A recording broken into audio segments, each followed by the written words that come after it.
When the ventromedial prefrontal cortex fails to detect an active contingency between motor output and environmental feedback, the mammalian central nervous system defaults to absolute metabolic conservation. This total collapse of executive action is not an emotional surrender, but an evolutionary survival protocol known as passive coping. You are not dynamic agents paralyzed by fear, but biological machines whose neural circuitry has calculated that effort yields zero statistical return. Inescapable physical pain alters the structural electrophysiology of the dorsal raphe nucleus, flooding the baseline amygdala with unmodulated serotonergic signaling. When clinical psychologist Martin Seligman subjected dogs to unpredictable, unpreventable electric shocks in 1967, he observed that creatures previously exposed to uncontrollable trauma refused to step over a low hurdle to safety when the escape path was made completely obvious. The subject lies motionless on the electrified grid, experiencing a systemic decline in mean arterial blood pressure while vocalizing low-frequency distress signals. Cognitive inhibition is the direct physiological byproduct of habituated environmental futility. Human subjects subjected to insoluble spatial puzzles or loud, uncontrollable auditory tones rapidly undergo a quantifiable reduction in task-directed galvanic skin response. They abandon straightforward, solvable mechanical problems within seconds because the brain's internal prediction error engine has locked into a static expectation of inescapable failure. Systemic helplessness is an architected state of neurological paralysis that obliterates the human capacity for self-preservation. When your internal locus of control is shattered by repeated microshocks of inescapable corporate stress or algorithmic manipulation, the brain actively downregulates striatal dopamine receptors to prevent useless energetic expenditure. You sit motionless in front of screaming notifications, feeling the physical weight of cortisol suppressing your skeletal muscle tone, while your mind convinces itself that immobility is the only logical choice. The human nervous system routinely mistakes past environmental constraints for absolute physical laws. Why do millions of modern professionals remain trapped in toxic environments when the door to structural escape remains wide open? Is it possible that your perceived lack of options is merely a sophisticated neurochemical hallucination constructed by a damaged ventromedial prefrontal cortex? Explanatory style functions as the cognitive filter through which raw environmental trauma is transformed into permanent cellular memory. Individuals who process adverse events through internal, stable, and global attributions physically lock their autonomic nervous system into a chronic state of helpless decay.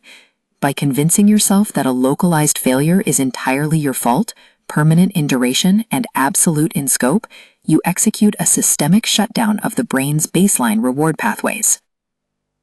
The biological reality of clinical depression is intimately tied to the neural architecture of learned helplessness. Prolonged exposure to inescapable stressors induces an immediate drop in brain-derived neurotrophic factor within the hippocampus, shrinking the structural volume of memory centers. What feels like profound existential sorrow is actually a physical degradation of neuroplasticity, preventing the brain from forming new motor or cognitive pathways towards escape. Modern digital ecosystems are explicitly designed as digital shuttle boxes, engineered to induce behavioral passivity across entire populations. By providing unpredictable dopamine hits interspersed with inescapable negative social feedback, digital platforms force the human organism into a perpetual state of learned helplessness. The user becomes a passive sensory recipient, staring at a lit screen with dilated pupils, while their capacity for autonomous long-term planning is quietly extinguished. Unrewarded energetic expenditure systematically degrades the biological drive for future environmental exploration. Have you ever noticed the deep, visceral exhaustion that settles into your bone marrow after weeks of unrewarded labor? Do you truly believe that your chronic burnout is a personal character flaw rather than a predictable neurobiological defense mechanism against perceived uselessness? Donald Hirato's seminal human experiments proved that learned helplessness transfers instantaneously across unrelated cognitive and sensory domains. Human participants exposed to a brief series of inescapable, high-decibel noise blasts subsequently failed to solve simple hand shuttle puzzles that required basic lateral movement. The neural shockwave originating in the auditory cortex instantly contaminates the motor planning areas, convincing the prefrontal cortex that motor execution is entirely pointlessly spent energy. Motivation is not a moral virtue or a spiritual gift, but a simple biochemical computation of perceived contingent control. When the brain detects that motor output produces a reliable, predictable alteration in external reality, the basal ganglia releases localized bursts of dopamine to reinforce forward action. Remove that predictable contingency, and the brain immediately terminates dopamine synthesis, leaving the subject physically incapable of initiating purposeful movement. The psychological architecture of domestic and institutional abuse relies completely upon the systematic installation of learned helplessness. By alternating random punishment with arbitrary micro-rewards, an abuser permanently disrupts the victim's cause and effect cognitive mapping. The target's heart rate variability flattens, their myofascial tissue restricts under constant sympathetic tone, and their executive functions freeze in a state of continuous somatic dread. Somatic freeze responses lingering in the nervous system obscure present, real-time opportunities for action. If an organism can be conditioned to accept electric shocks through mere repetition, how many of your daily personal habits are passive responses to historical trauma? Are your current professional boundaries a reflection of present reality, or are they invisible walls built by past conditioning? The dorsal raphe nucleus acts as the primary neurochemical engine for encoding unavoidable environmental distress. When a stressor is decoded as uncontrollable by the ventromedial prefrontal cortex, this brainstem structure fires hyperactivation patterns that flood the basolateral amygdala with high concentrations of serotonin. Paradoxically, this localized serotonergic surge does not elevate mood. It enforces immediate behavioral free states and long-term hypervigilant passivity. Poverty is not merely a material deficit, but a continuous neurobiological shock protocol that rewires the human prefrontal cortex. The constant, unpredictable pressure of financial instability forces the brain into a state of chronic cognitive load, exhausting executive function, and forcing short-term defensive choices.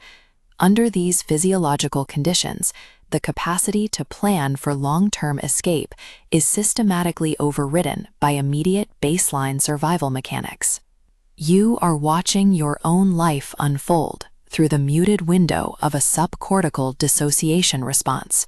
The sense of profound detachment you feel during high-stress corporate meetings or personal confrontations is the brain firing endogenously synthesized opioids to numb peripheral pain receptors. Your biology has decided that you cannot flee, you cannot fight, and therefore you must be rendered chemically insensible to your own ongoing destruction. The human brain actively prioritizes the familiar discomfort of past safety protocols over the unpredictable shock of agency. What is the difference between a caged animal that has stopped rattling its bars and a human worker who no longer asks for a promotion? Is the silent worker demonstrating wisdom, or have they succumbed to the exact same neurochemical decay as Seligman's traumatized subjects? Attributional reformulation theory dictates that human beings process helplessness through three distinct cognitive dimensions. An internal attribution assigns systemic failure to an intrinsic identity defect. A stable attribution projects the temporal duration of pain into eternity. A global attribution spreads a single localized failure across all life domains. When all three dimensions align, the brain activates the classic cognitive triad of depression, locking the individual in absolute perceptual imprisonment. The physiological reversal of learned helplessness requires the physical reinstatement of environmental contingency through forced motor action, In animal models, simply dragging a paralyzed dog across the shuttle box barrier repeatedly forces the prefrontal cortex to register the mechanical relationship between movement and safety. Neuroplastic restructuring cannot occur through passive positive thinking alone. It demands physical, verifiable proof of cause and effect agency. Modern algorithms exploit learned helplessness by creating hyper-unpredictable reward schedules that mirror classic Skinnerian trauma loops. Every time you refresh a feed and receive random validation or outrage, your mesolimbic system undergoes microshocks of unpredictability. Over time, your agency is replaced by a compulsive mechanical twitch, keeping you chained to the digital shuttle box, while your true cognitive autonomy starves to death. Traumatic memory traces function as active filters that distort real-time sensory evaluations of potential freedom.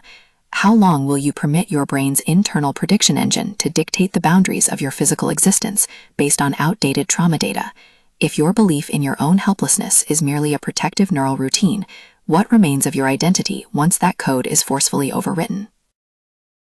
Learned optimism is not a soft philosophical preference, but an aggressive cognitive restructuring technique designed to reactivate the ventromedial prefrontal cortex. By methodically disputing internal, stable, and global explanatory styles, an individual physically forces the brain to suppress hyperactive dorsal raphe nucleus signaling. This conscious analytical intervention restores baseline dopamine sensitivity in the nucleus accumbens, re-establishing the physiological drive for goal-directed behavioral output. Microagency is the fundamental neurobiological counterweight to systemic helplessness. Achieving a tiny, undisputed victory over a microenvironment, such as executing a precise physical task under immediate control, triggers a measurable burst of noradrenaline and dopaminergic activity. These micro-contingencies break the hallucination of absolute powerlessness, signaling to the amygdala that motor actions can once again successfully alter external reality. The most dangerous aspect of learned helplessness is its total transgenerational transmissibility within families and social organizations. Parents who have succumbed to chronic passivity passively model attributional styles that lock their children's developing neural architecture into identical free states. The child absorbs the parent's unexpressed somatic defeat, learning that action is useless long before they ever face their own independent shocks. Institutional environments that decouple labor from tangible efficacy generate widespread sociogenic paralysis. Can a culture that prioritizes hyperconnectivity while systematically removing individual economic autonomy ever escape nationwide learned helplessness? When an entire generation is conditioned to believe that systemic forces are completely immune to individual action, what structural forms will their collective passivity assume? Neuroimaging reveals that during active escape behavior, the ventromedial prefrontal cortex sends direct inhibitory projections down to the dorsal raphe nucleus. This precise top-down pathway effectively shuts off the alarm signals that normally induce tonic immobility and helplessness. When this prefrontal control loop is firing efficiently, stress is processed not as an existential threat, but as actionable physiological data. Cognitive behavioral therapy reverses learned helplessness by exposing the irrational assumptions buried within an individual's attributional framework. Therapists force patients to collect empirical, external data that contradicts their internal narrative of absolute futility. This rigorous analytical process physically rewires synaptic pathways in the prefrontal cortex, transforming passive victims into active problem-solving organisms. Pathological adaptation occurs when the autonomic nervous system begins to normalize chronic environmental toxicity as a baseline survival state. Look closely at your daily routine and count the number of times you accept unnecessary suffering simply because it is familiar. You are trapped not by physical chains, but by your nervous system's deep evolutionary terror of the unknown. Human self-limitation is rarely a structural reality, but an automated neural loop designed to prevent energetic risk. What would happen if you treated your internal feeling of powerlessness as nothing more than a temporary glitch in your prefrontal neural network? What if every thought whispering that you cannot succeed is merely an automated bioelectrical echo of a shock that ended years ago? The concept of locus of control differentiates individuals who succumb to helplessness from those who display lifelong psychological resilience. An internal locus of control relies on the deep structural belief that outcomes are direct products of personal choice and effort. Developing this neural orientation requires repeated exposure to environments where actions yield immediate, unmistakable, and mathematically consistent consequences. Behavioral activation is the clinical method of forcing physical movement into the world before the brain feels emotionally ready to act. Waiting for motivation to appear while submerged in learned helplessness is a neurobiological impossibility, as motivation requires active dopamine loops that passivity actively destroys. You must force the physical body across the boundary first. The mind's electrochemistry will reluctantly rewrite itself in your wake. The ultimate tragedy of learned helplessness is that the cage doors are almost always opened long before the prisoner ever dares to look up. The floor stops burning, the noise terminates, and the exit expands, yet the conditioned mind remains cowering in the exact center of its self-constructed cell. Your current reality may be completely clear of danger, yet you remain trapped by the ghost of shocks past. Perceptual boundaries installed during early developmental trauma routinely outlive the physical mechanisms that created them. Is your life defined by what is actually possible today, or by the invisible barriers installed during your most vulnerable moments of growth? If you stripped away every learned assumption about your limitations, what undeniable physical facts would actually remain? Neuroplasticity confirms that the mammalian brain retains the capacity to dismantle conditioned helpless neural circuits at any stage of life. Repeated exposure to microdoses of controllable adversity forces dendrites in the prefrontal cortex to form new synaptic connections with the basal ganglia. This structural adaptation permanently increases an individual's resilience threshold, rendering their nervous system increasingly immune to future inescapable stressors.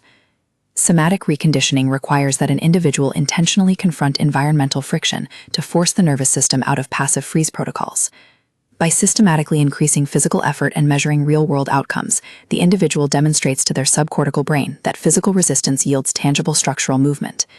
Agency is not a philosophical state of mind, but a muscle that undergoes hypertrophy through repeated, deliberate engagement with external challenge. Powerlessness is not your ultimate identity. It is merely an ancient neurobiological survival setting waiting to be overridden by deliberate prefrontal action. The moment you execute a single intentional movement, despite the somatic heavy load of helplessness, you shatter the neurological illusion of inescapable passivity. Step over the barrier, force the contingency, and reclaim the absolute biological authority over your own existence.